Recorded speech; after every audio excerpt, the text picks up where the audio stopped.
ベーコンパンチ。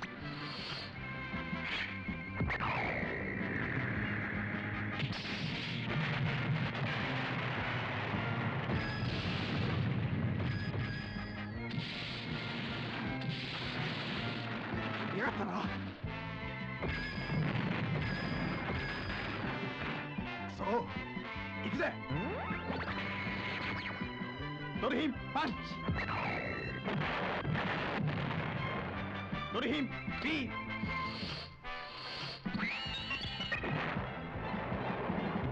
バロンスマッシュ。とどめだ。マッハコルダー。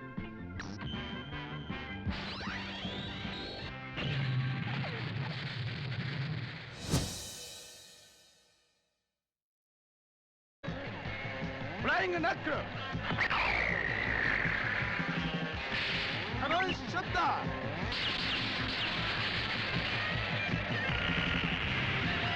Super Robot Mach Baron.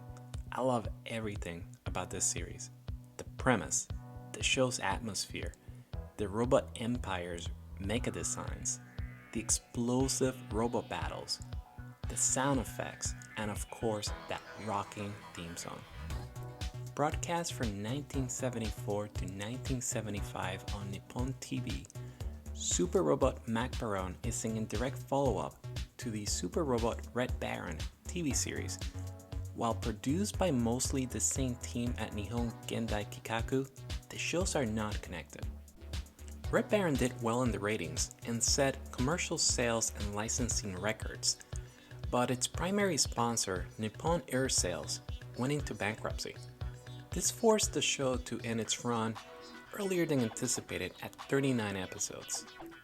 This created an opportunity for the production team to go back to the drawing board with a goal of creating the definite giant robot tokusatsu TV series. This resulted in Super Robot Mach Baron. Professor Yushiro Arashida dedicated his life to robot engineering under Dr. Larestein. His work culminating in the ultimate super robot, Mach Baron.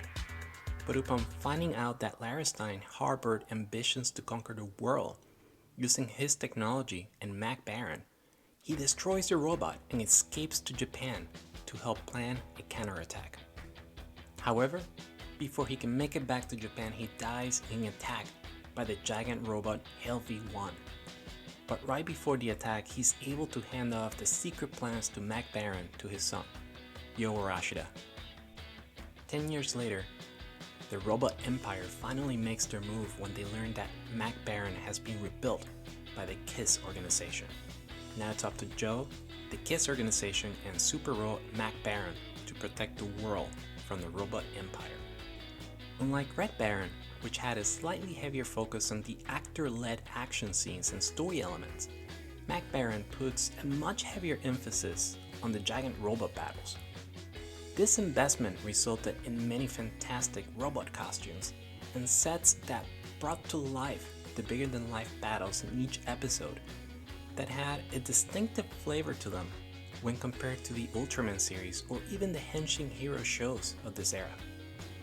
Despite slightly lower ratings than Red Baron, toy and merchandise sales for this series were very strong, led by Aoishima's Gattai Toys, which earned a profit award from the Kansai Model Retailers Association in 1975. While the show was initially intended to go beyond its 26 episodes, the oil crisis of the 70s, along with other events, contributed to Mach Baron ending its TV run in March of 1975. This series takes a lot of cues and inspiration, not only from Red Baron, but the super robot shows that were so popular during this time. This includes the elaborate launch sequence, weapons like a rocket punch attack, and an enemy organization with multiple generals that had specific themes. In the case of Mach Baron, those are Army, Navy, and Air Force. Mach Baron is also noteworthy for being one of the first tokusatsu exports outside of Japan. In 1975, the Hong Kong movie company Kinka Denkage used Mach Baron as the basis for a short film that played in theaters and was broadcast on TV outside of Japan throughout the 70s and early 80s. The movie went by the title The Iron Superman, as well as Messenger, Robot of the Stars. That was actually my first experience with Mach Baron, when it aired in Latin America television as Messenger, Robot de las Estrellas. Looking back at it, it's fascinating to see how they readapted the original work by editing in local actors to recreate various scenes while retaining the robot battle scenes. In a way, it's very similar to what happened to the Super Sentai series when it came to the United States. If you're curious to see this version, check out the link in the description below. As a whole, Super Robot Mach Baron is one of the better tokusatsu shows to come out of this era. While the storylines and characters are kept relatively simple, the spectacular robot battles in many ways rival a lot of Toei's early Super Sentai work. The robots have a more dynamic range of movement to them that translate into fast-moving and explosive action scenes that are fun to watch, especially when the theme song kicks in to add to the energy of what's happening on screen. Beyond the robots, there's also some great model work that is used to portray the KISS team's weapons, headquarters, and some of the more elaborate robot fight scenes. These make the battles feel more alive and add to the sense of scale of what's happening on screen. If you haven't had an opportunity to watch this series, I cannot recommend it enough. Even without subtitles, it's very accessible, and in 26 episodes, it doesn't require a significant commitment time-wise. Master switch on.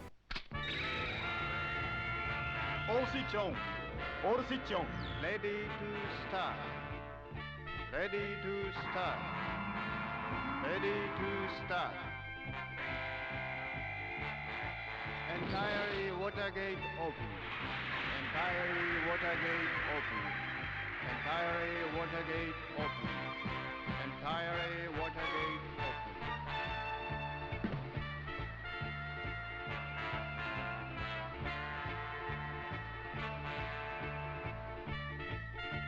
Mahasari, go! Mahasari, go!